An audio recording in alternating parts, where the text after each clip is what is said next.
गोकुळ निवडणुकीची तयारी सगळीकडे सुरू आहे। आज गडिंग्लज तालुक्यातील शरदचंद्र पवार यांच्या राष्ट्रवादी पक्षाचे गोकुळ संदर्भात महत्त्वाची बैठक डॉक्टर नंदाताई बाभुळकर यांच्या अध्यक्षतेखाली पार पडली। यावेळी हर एक कार्यकर्त्यांनी डॉक्टर नंदाताई बाभुळकर यांचे गोकुळसाठी नाव सुचवले। तसेच दोन्ही राष्ट्रवादी पुन्हा एकत्र येऊन मुश्रीफ साहेबांचे हात बळकट करूया आणि आमच्या पक्षाच्या कार्यकर्त्यांचा देखील या निवडणुकीत विचार व्हावा असा ठराव मुश्रीफ साहेबांसमोर मांडणार असल्याचे डॉक्टर नंदाताई बाभुळकर यांनी कार्यकर्त्यांना सांगितले।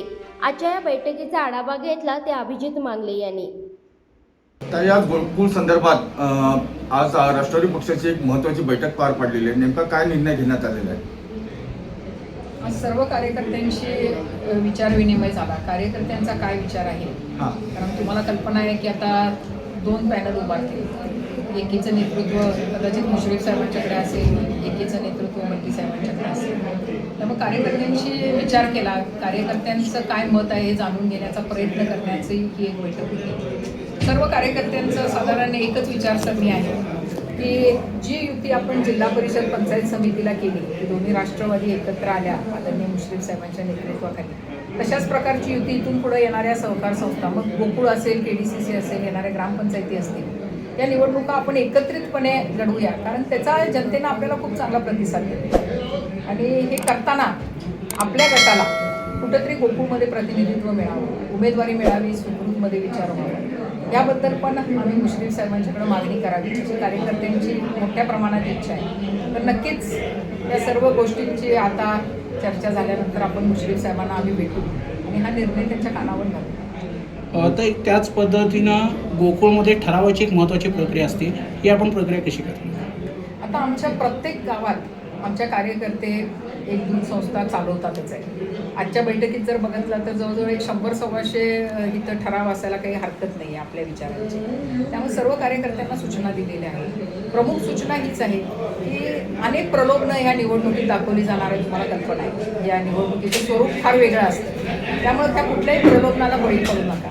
आपल्या पक्षाची किंवा आपल्या गटाची म्हणजे कुपेकर साहेबांवर श्रद्धा असणाऱ्या सर्व कार्यकर्त्यांची एक लाईन आज ठरलेली आहे सगळ्यांचा विचार की आपण इथं दोन्ही राष्ट्रवादी एकत्र राहायचं आहे, मुश्रीफ साहेबांच्या नेतृत्वाखाली आपण या निवडणुकीला सामोरं जायचं आहे। आणि हे करत असताना सगळे ठराव जर आपण एकत्र आलो, त्यामुळे सर्व ठराव आपल्या जो विश्वासू माणूस आहे त्याच्या नावानं हे ठराव व्हावेत, व्यवस्थित व्हावेत आणि हे सगळे ठराव आम्ही एकत्र एके ठिकाणी करू आणि हे 100-125 ठराव घेऊन आम्ही मुश्रीफ साहेबांना भेटू येणाऱ्या काळात। तर उमेदवारीबाबत काही चर्चा झाली का आजच्या बैठकीत?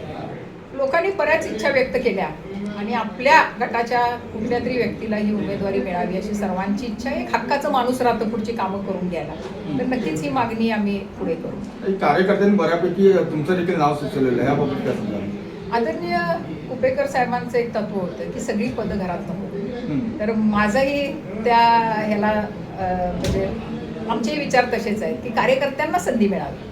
त्यामुळे जर ही मागणी आम्ही उमेदवारी केली तर नक्कीच कार्यकर्त्यांसाठी।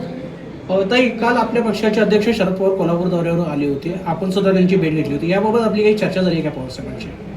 आदरणीय पवार साहेबांना आम्ही आमच्याकडून निवडून आलेल्या सर्व जिल्हा परिषद पंचायत समिती आणि जे चंदगडचे आमचे 3 नगरसेवक निवडून आलेले आहेत त्यांना साहेबांचे आशीर्वाद घेण्यासाठी आम्ही तिथं गेलेलो होतो। कुठल्याही प्रकारची राजकीय चर्चा ही तिथं झाली। चंदगडचे आमदार शिवाजी पाटील यांनी सतेज पाटील यांच्याशी आमचं लांबचं नातं नाही असं गोकुळबाबत सांगितलेलं आहे, कसं बघता याच्याकडे? आता आदरणीय बंटी पाटील साहेबांशी आमचे खूप चांगले संबंध आहेत। खासदारकीची निवडणूक आम्ही एकत्र लढवलेली आहे। आमदारकीच्या निवडणुकीलाही बंटी साहेब माझा फॉर्म भरायला होते, बंटी साहेब माझ्या पाठीशी विधानसभेला उभे राहिलेले होते।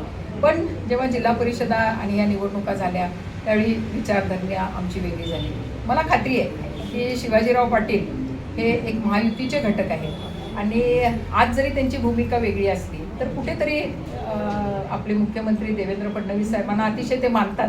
त्यामुळे ज्यावेळी देवेंद्र फडणवीस साहेब त्यांना शब्द टाकतील त्यावेळी शिवाजीराव पण महायुती सोडून कुठं जाणार नाही। धन्यवाद।